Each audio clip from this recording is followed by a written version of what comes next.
Hey guys, this is Darren from Buckner Family Travels. I want to do a follow up because I didn't get to get back around to it, but I don't want you to think I forgot.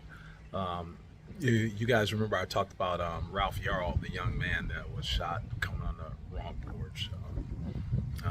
Again, this is a African family um, living in America, coming here for safe reasons or thinking it was safe reasons, education, opportunity, like a lot of people. Anyway, check out the mother's response. I'll be right back. Been charged. We're joined by Ralph Yarl's mother, that's Cleo Nagby, and the family's attorney, that is Lee Merritt. This is an interview that you'll see first on CBS Mornings.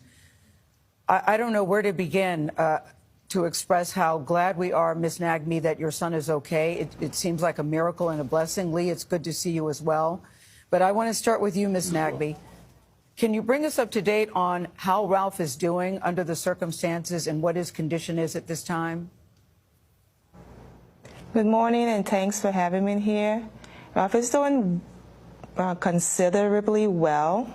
Physically, mornings are hard, but his spirits are in a good place. I borrow from his spirits. He is in very good hands. Can you tell us, Ms. Nagby, the extent of his injuries, where he was shot, and what exactly happened to him that night in terms of his injuries?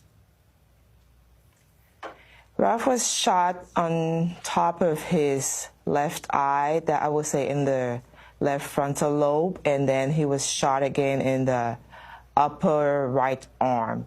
He was shot, he had the bullet in the up here for about, let's say, up to 12 hours before it was taken out. So that injury is extensive, and the residual effect of that injury is going to stay with him for quite a while. He's home, but I want to remind everybody that Ralph is home because he's surrounded by a team of medical professionals. I'm a nurse for almost 20 years. His aunt is a physical therapy. His uncle is a medical professional. That's why he's home. So let's put that into perspective. Yes, that's a very good point. What did the doctors tell you about how he was able to survive this injury? I couldn't believe it when we heard on the news that he was home and walking and talking. So yesterday I talked to his pediatrician, and she said, so the CT said that there is just minimal fragments of the bullet in his brain. And I said, yes. And she's like, how? And I said, I don't know how. And she's like, bless God. And that's all I could say, because if she doesn't understand how, I don't understand how. Because if you get shot at that close of a range and the CT said that and the doctor don't understand how, then I don't understand how.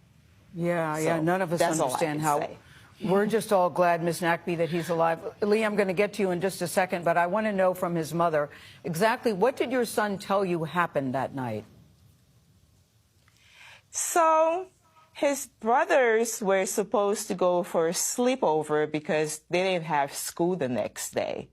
And in this day and age, as parents, we're quite leery of sleepovers. So we said, you guys can stay out with your friends, but you have to come home before 10 o'clock.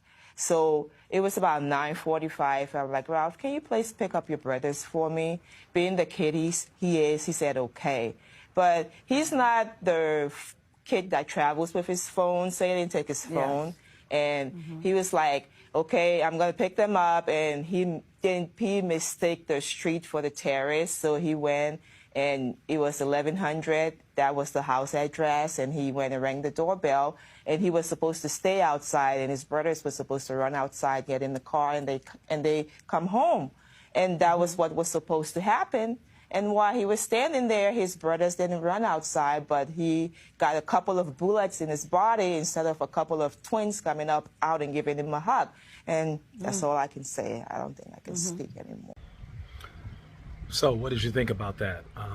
We got a family that comes here, they're medical professionals, They seem to do well educated, good kid, not just by the mom's account, but even by other children, other administrators, and I can find stories all over the internet like this. And they came here to America to get a better life. Instead, they get an injured son that is going to be scarred for life. Anyway, down below in the comments, let me know what you think. I can tell you what I think. I'm heading to the continent. That's what I think. But talk to you guys soon. Remember to like, subscribe, and follow us. And share these videos. This is Buckner Family Travels. This is Darren, and I'm out.